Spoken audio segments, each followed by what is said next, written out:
Gonna be great. Listen, you want to fundamentally transform America. What do you have to do? You have to indoctrinate. You have to control the press. You have to control education. You have to control the banks. You have to control energy. You have to have complete control. When logic and math fail, what does this administration do every single time? Every time, stories of little Johnny who doesn't understand Wall Street, or I didn't give enough speeches to make the dummies in America understand. If they can't win in your heart and your mind, well, then they attack your pocketbook. They bribe you. They did it in their own party with Nelson and Landrieu. Free college, they're doing it for you now. Free college for everyone. Let me ask you this question, and this is a question that you really have to answer. Is your freedom, is the financial future of your children purchased this cheaply? Remember, Barack Obama says it's the worst time in American history. I mean, we're in the wreckage of the worst time in history. How is he going to solve it? Tomorrow I'll visit Tampa, Florida, where workers will soon break ground on a new high-speed railroad funded by the Recovery Act. Great. I lived in Tampa. That's going to be a nightmare. By the way, that high-speed train is yours for just $1.3 billion. Logic and math. Think of all the families who are now heading out for Disney for the day. Instead of driving from Tampa to Orlando, you know, the hour and a half it usually takes there, what the president is banking on, they're now going to load the family into the car, battle for a parking space in Ybor City, which is just outside of Tampa where the train will be, pay for some parking, pay for an expensive train ticket, pile the family onto the train, all to save 20 minutes of travel time. Or how about this one? No, this is even better. How about the people who are coming from all over the country to go to Disney? They've been saving an entire year to be able to afford to go to Disney World. They're going to be there for 8 days. And in those 8 days, they're going to convince their kids to leave Disney to visit an old cigar factory in Tampa, Florida. My gosh, the country is already saved. That's part of the stimulus, except we're not calling it a stimulus package anymore. What was it he mentioned last night? Oh, yes, I remember. The jobs bill. That is why jobs must be our #1 focus in 2010, and that's why I'm calling for a new jobs bill tonight. A new jobs bill? How great is that? Because I don't want an old stimulus package. In fact, they're calling it a jobs bill because, well, it had a different name. Here, let's listen to a Democrat talk about it. The other thing I'll point out is we now have are working on we're told not to call it another stimulus bill, call it a jobs bill. Saul Alinsky said, if you're in trouble, step on the accelerator. When Scott Brown won, I told you, if you're dealing with a politician, he'll triangulate. We're not dealing with a politician. He was so mesmerizing to the people on the left, Chris Matthews even said this last night. I was trying to think about who he was tonight, and it's interesting. He is post-racial, by all appearances. You know, I forgot he was black tonight for an hour. You know, he's gone a long way to become a leader of this country and passed so much history in just a year or two. I mean, it's something. Excuse me. I'm sorry. He could go on, but did I just hear him say he forgot he was black for a minute? Wow, he must have been good. I don't know what gets in the way of math and logic, but the people get it. The people in America are awake. They are informed for the first time really in my life. They're angry, but more importantly, they are determined as well, Mr. President. If I may compare our economic troubles to our war on terror, our government thinks that we just went through 9/11 economically. But I got news for you. I think we're at the USS Cole point. 9/11 is still on the horizon. And just like the government acted after the Cole, the warning signs were all there, but they played politics, just like they're doing now with a new financial 9/11 looming on the horizon. The good news is, unlike the real 9/11, the people this time are wide awake. They know the corruption and the reckless habits in Washington, and we are awake, and we ain't going to let it happen, not on our watch. Just remember this, 9/11 may be why we fight, but 9/12 is why we will win.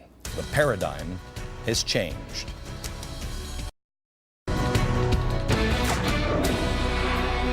I still can't get over what I witnessed last night in the State of the Union speech. I've never seen anything so condescending, just an arrogant display from a president before. You'd think he'd be just a little humbled by the massive upswell against big government in this country, but he didn't. Instead, he doubled down. Change, he said, wouldn't come easy, adding, "I can't do it alone." Really? Oh, we're so sorry to be holding you back from achieving the fundamental transformation of America, Mr. President. Pardon us citizens for getting in the way of your big plans. I know that there are those who disagree with the overwhelming scientific evidence on climate change. Oh my gosh. The ones that the scientists that faked, the faked science. And yes, it means passing a comprehensive energy and climate bill. If anyone from either party has a better approach that will bring down premiums, let me know. I've got one. Let me know. I've got one. Let me know. I've got one. You've got my phone number. Call me. I'll tell you right now. Call me right now, and I'll tell it to you. He talked down to us last night. You got a better idea on health care? Let me know. Then he had the gall to say that things that are blatant, unless you aren't paying attention. If you're paying attention in this country, you know these things are absolutely, blatantly, shockingly untrue. That's why we've excluded lobbyists from policy-making jobs or seats on federal boards and commissions. Is that the caveat? Is that what it is? I mean, it's quite an interesting thing to say, especially when your staff has a lobbyist or two in it, or maybe it's three. I don't know. Come here. Let's just take a look. I mean, let's count. There are more than 30 lobbyists in this administration. These are just a few of them. Does this look like somebody who's excluding a lobbyist?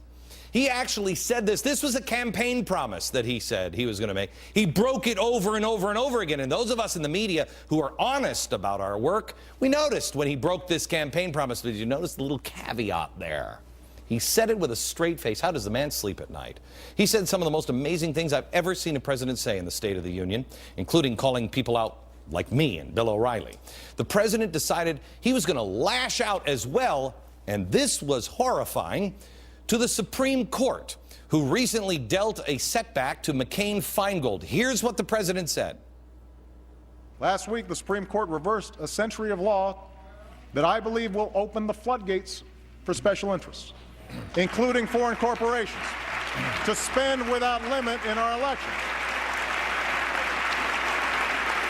I don't think American elections should be bankrolled by America's most powerful interests, or worse, by foreign entities. Yeah, maybe like George Soros.